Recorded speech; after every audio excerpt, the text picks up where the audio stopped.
Hey gang, a Comics Journal Top 20. How's that sound?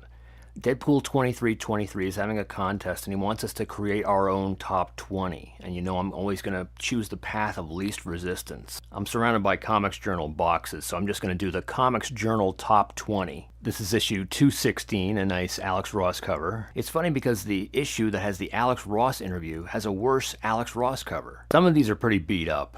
I think this one's in probably the worst condition, but it's the Comics Journal 76 with a very nice Bernie Wrightson cover. Here's a more modern one, issue 285.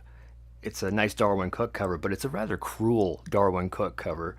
Power Girl is covering her cleavage window with a mirror that says, "Objects in mirror should grow up and move on." I don't think it was this issue, but at a certain point, the Comics Journal was all DC all the time because Marvel had pulled their advertising.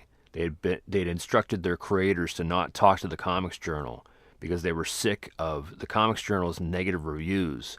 So DC moved right in. Like Dick Giordano at a certain point was doing editorials for them. Here's an homage to the great EC horror books. It's the Comics Journal 82, a nice William Stout cover with Bill Gaines coming out of the grave. He wasn't dead yet. And what list of mine would be complete without a Brian Boland cover? This is issue 122. And wait, has anyone here even seen any of my other lists? Because people don't really watch these videos. Here's issue 206 with a nice Peter Bagg cover. It's of course marred by a little Ted Roll illustration. Here's a snazzy cover by Jazzy John Romita. It's issue 252. Here's a fairly beat copy of issue 107, but it's got a nice Bill Sienkiewicz cover. I would buy these off eBay, so I was getting lots. So I'd get doubles all the time, and I'd keep the lower grade ones and sell the higher grade ones. By this time, the Marvel embargo had ended. Here's a nice R. Sikoriak, I think that's how you pronounce it, swipe of Norman Rockwell. It's issue 255. Here's issue 199 with a nice Paul Smith cover. It's got Starman and Leave It to Chance characters. I don't know anything about that book. It was supposed to be like the second coming of Bone, and it really never caught on. Here's a nice Gil Kane cover on issue 61. Gil Kane was friends with the publisher, so he actually did a ton of covers. And he also did some great interviews. He also, he not only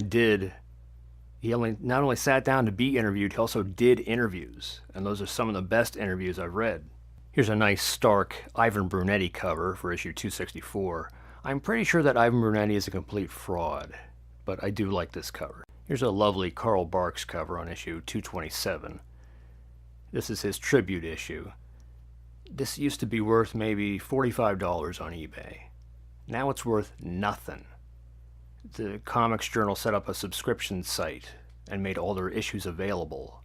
So no one pays anything for a Comics Journal issue anymore. Here's a groovy Kyle Baker cover for issue 219. I apologize for using the word groovy. Here's a very nice Bill Elder painting. It's a self-portrait. It's on issue 254. The interview with him is kind of lame because he's super old. Here's a very nice Frank Miller cover on issue 70. It's funny because in this interview, he talks about New York as though it's this adventurer's paradise. He talks about how he and a taxi driver saved a woman from a mugger. Well, a few years later, when he's in Los Angeles, he talks about what a hellhole New York is after he got mugged. And that's when he was writing Dark Knight Returns. Here's issue 233 with a nice Dan Clowes strip instead of a cover.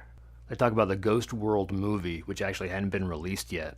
Here's a wonderful Alex Toth cover. He, of course, refused to be interviewed, and they actually have an introductory piece of why he didn't want to be interviewed. He was very crotchety in his later years. And finally, here's issue 117. You've probably seen it before. A nice Dave Stevens cover. So thank you to Deadpool2323.